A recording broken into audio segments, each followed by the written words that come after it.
How many roads must a man walk down?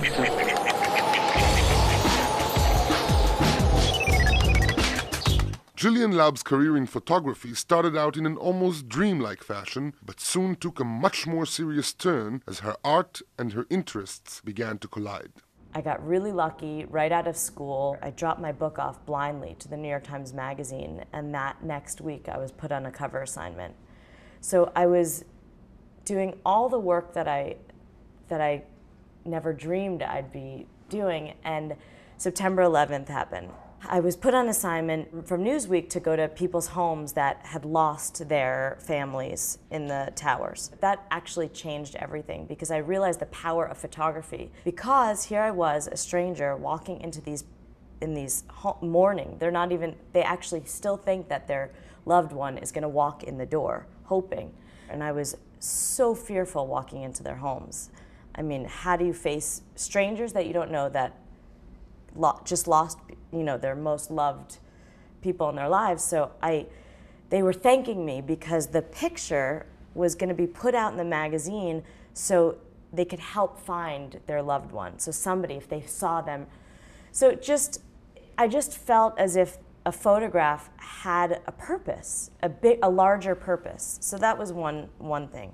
Secondly, it was the beginning of the second Intifada. And I have a lot of friends that are not Jewish, and a lot of people working in the media, and you bring up Israel, and it's arguments, opinions, and I actually felt like, how do I have an opinion? Just because I'm Jewish, I have an opinion, and just because I'm Jewish, I have to support Israel? I don't know. I want to know what it is I'm talking about. It's my duty to be, firsthand, and why not explore my personal interests with my profession and my art. So I went to Israel with the determination to do something, and I had absolutely no idea what I was going to do, but I felt somehow a responsibility as a photographer and as a Jew to explore something about Israel and my own identity as a Jew. Why go to Israel? I mean, you live in one of the biggest Jewish cities in the world. Why go there to look for your Jewish identity? Whenever I came back from Israel, I would always feel as if I needed to incorporate Judaism into my life more in New York. So somehow, little by little, I don't know, I'm working on it. So working on what? On being more observant? Or being more immersed in the culture? What? I don't think it's a coincidence that I'm marrying somebody whose parents are Israeli. Okay.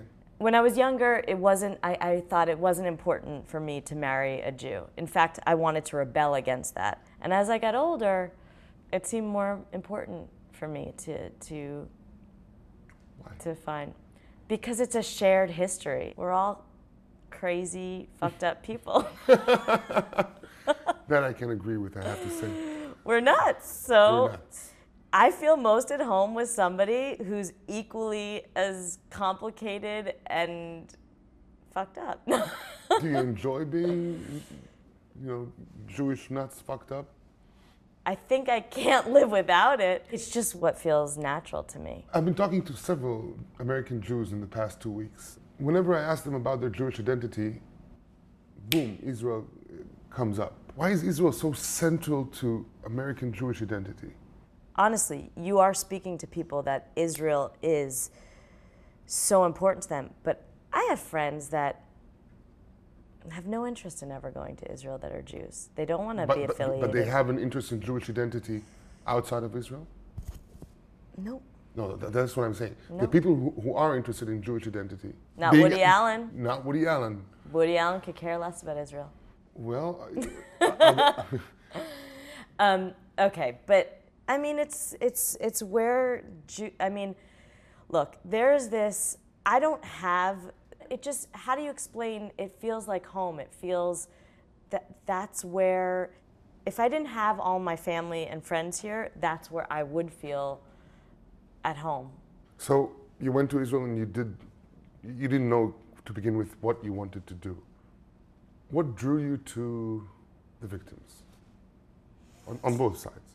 I was trying to almost stay away from politics, almost, taking pictures by the beach, and I thought that I was going to be the antithesis of the answer to all the horrific pictures you were seeing in the news. So I was seeking out images that you wouldn't necessarily associate with Israel. Happy pictures, spirited pictures, living filled with life, and to me that's so much of what Israel is about, this spirited, willful place. So something changed because at a time that I was there were many, many bombings, and I realized, who am I kidding?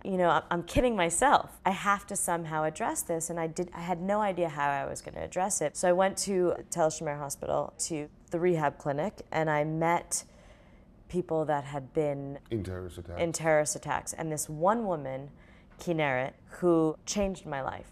I went into her room, and I kind of felt silly because I didn't know what to say. She was burned pretty badly. She was burned in like 80% of her body. And she was a bartender at the coffee shop on Allenby Street. And she was this gorgeous girl, gorgeous. Had her whole life in front of her. I felt physically sick when I saw her. I mean, completely deformed. Everything was oozing out and she could barely open her eyes, but she had this smile that I will never forget. I will never forget.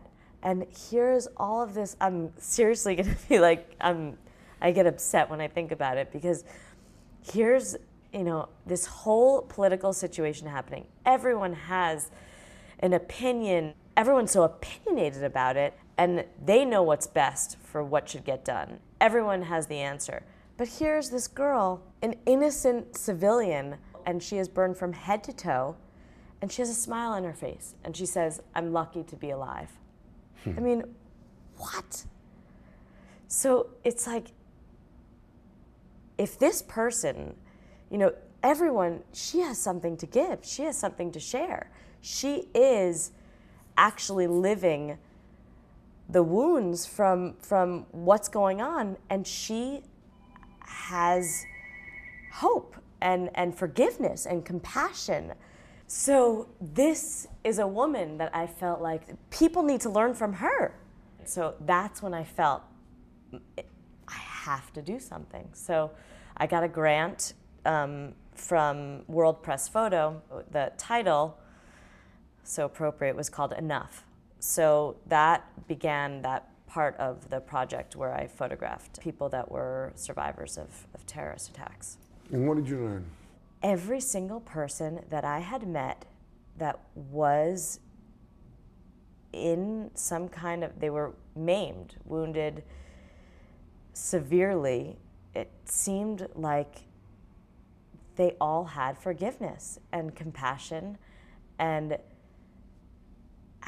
I don't know, I was blown away. So I learned that people need to learn from them.